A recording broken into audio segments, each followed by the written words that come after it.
Well, our friends, the festival's friends at the wonderful Beloit Poetry Journal made this beautiful chapbook, which you will have seen, containing poems by many of the poets reading here. And I thought that I would end with my poem from that collection, which is a recent poem, and it has to do in part with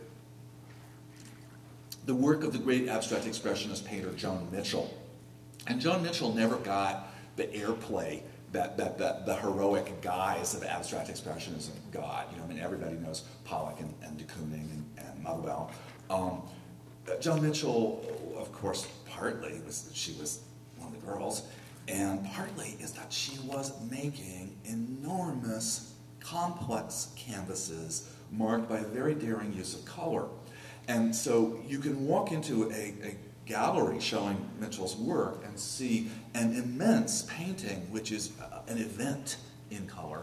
And then, of course, you can look at a book, and the painting is this big. So her work challenges reproduction. It needs to be seen in the flesh, as it were. So this poem, it's in little sections. It begins in Houston on a hot summer night, and it moves here and there, as you'll see. It's called To Joan Mitchell.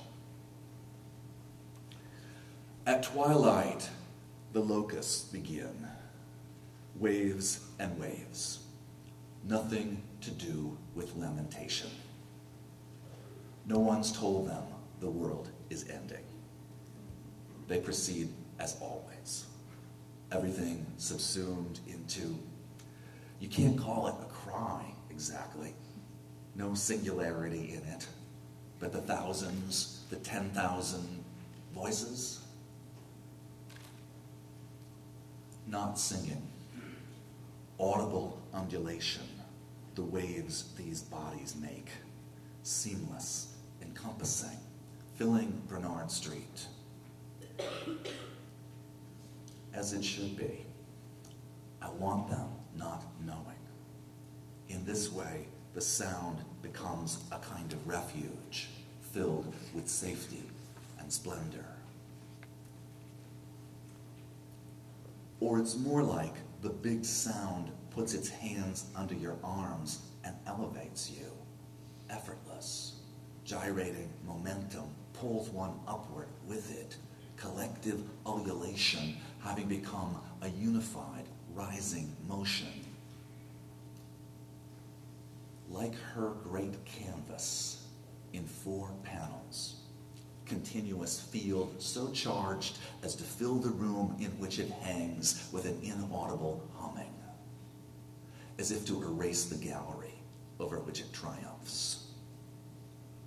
Almost audible, weft of continuous color, blocks of mint, green-yellow glaze, olive floating above a violet underpainting, contentious against the citron and yellow flum, seamless texture, like the hare of the locusts, ceaseless music through which outbreaks of blue assert themselves, as if she'd made the human equivalent of their spiraling.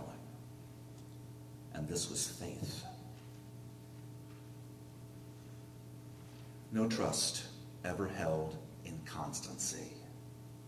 Only what's relinquished over and over has about it the heft of the genuine. The canvas firmly centered in its living, drenched, upright posture of its color. The authority of her green more firmly itself than anyone in the room. In the flashpoint summer of 2002, it was possible to feel where we were headed. sun screwing its titanium compress down on human foreheads in the parking lots. Thin tamarisks on the margin shimmering a little as if seen through fumes of gasoline. And I was in the absolute darkness of Fresno, past the middle of my life, as if I'd been colonized by the long swaths of car lots, flapping pennants stunned under the mercury lamps, will and inwardness thinned like the chemical haze over the lettuce fields, smoke risen from torn-up vineyards, weary vines heaped for burning. Then a guy in a leather bar, wisdom itself, I swear, in an ordinary bearded face, held my right hand and stared down into the contradictory fretwork, drawn to me, not going home with me, nothing as simple as that, though we were two spiked intensities of pulse and aura. He was holding back an enormous force of perception, translating the lines in my palm, and he said to me, the one possible thing I believe. Sometimes you just have to make a little faith. That fountaining canvas, expanse of presence in the museum room, organized and intensified vitality, ineradicable, in spite of the new void we've made, looming everywhere, over the vineyards and shopping centers and car lots from here to Houston to New York City, relentless, locked in, poised to erase. The picture spoke its green.